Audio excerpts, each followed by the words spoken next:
Hey guys, I'm at the top of Pinnacles Peak and I am cooked. This is a tough one. It's only 4.5 miles, only about 1,100 feet of climbing, but there's a ton of rock scrambles and pulling yourself up boulders. And you can see I'm at the peak right now. I'm in the middle of these boulders here. There's the trail register, and I'll give you an idea of the payoff. Look at that. Look at that. So even though you got to drag yourself up, it's worth it.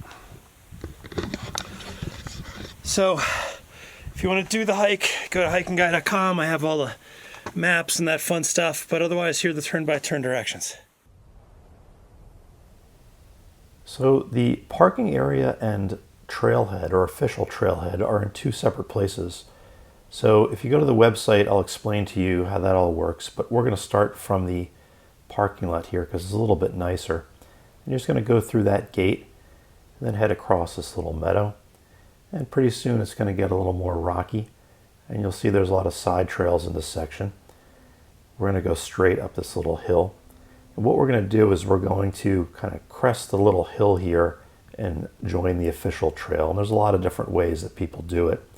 At this section there's a wash off to the left. Some people go up the wash, but it tends to be overgrown. So I like this little trail. It's easy to follow, and this is the way I have in my directions on the website and GPX file as well.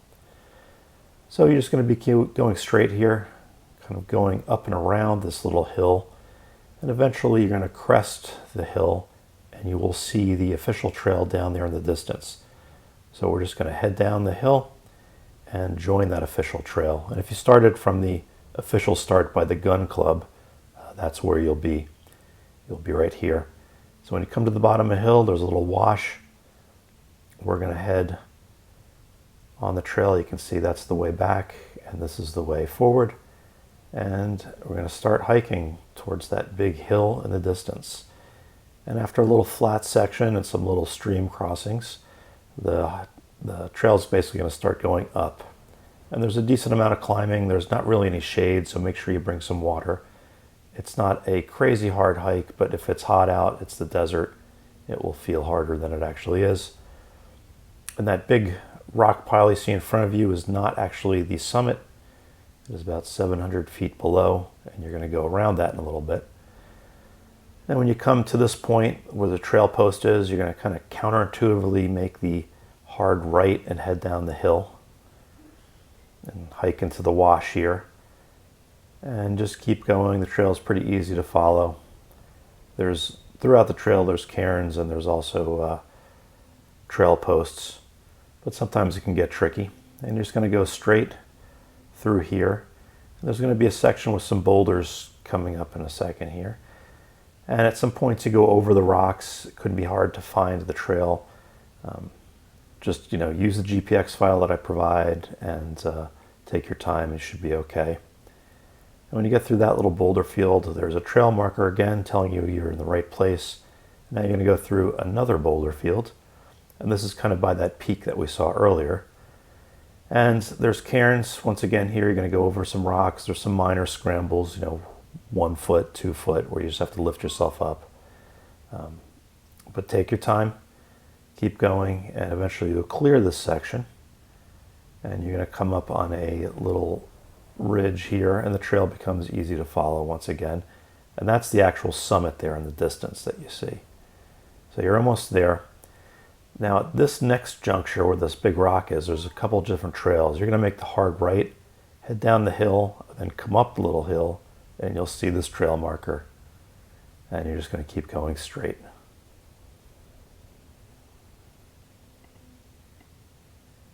Now from here on out, it's pretty easy to follow, but there are some areas where people do rock climbing. So there's a little bit more side trails up here. So again, just be conscious of where you're going. Look for the well-worn trail.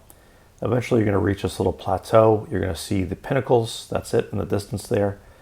And you're going to hike through this area till you get to the base of that little hill up there. It's actually a big hill, but you're going to get there. There's some trail markers, there's some cairns, And again, lots of side trails.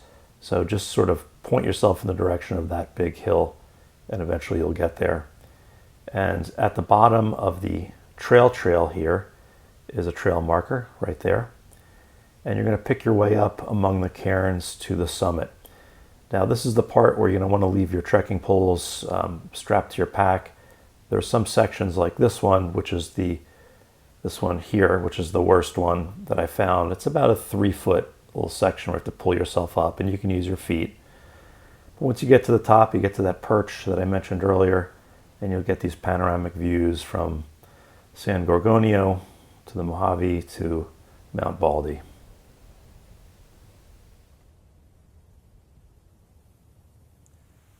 So that's the hike. I would give it a try. It's actually close to the trailhead for Deep Creek Hot Springs if you take the Bradford Ridge Trail. So you could probably do both of these in a day if you'd like to. Go to HikingGuy.com. I have all of the information you need to do the hike outside of the video. If you're watching on YouTube, as always, if you do me a big solid and hit that little thumbs up button, that helps people find the video and hopefully do the hike safely. So the Pinnacles, give it a try. It's a neat one. It's tough. I'm cooked. I'm going to roll myself down the hill now. All right, see you guys.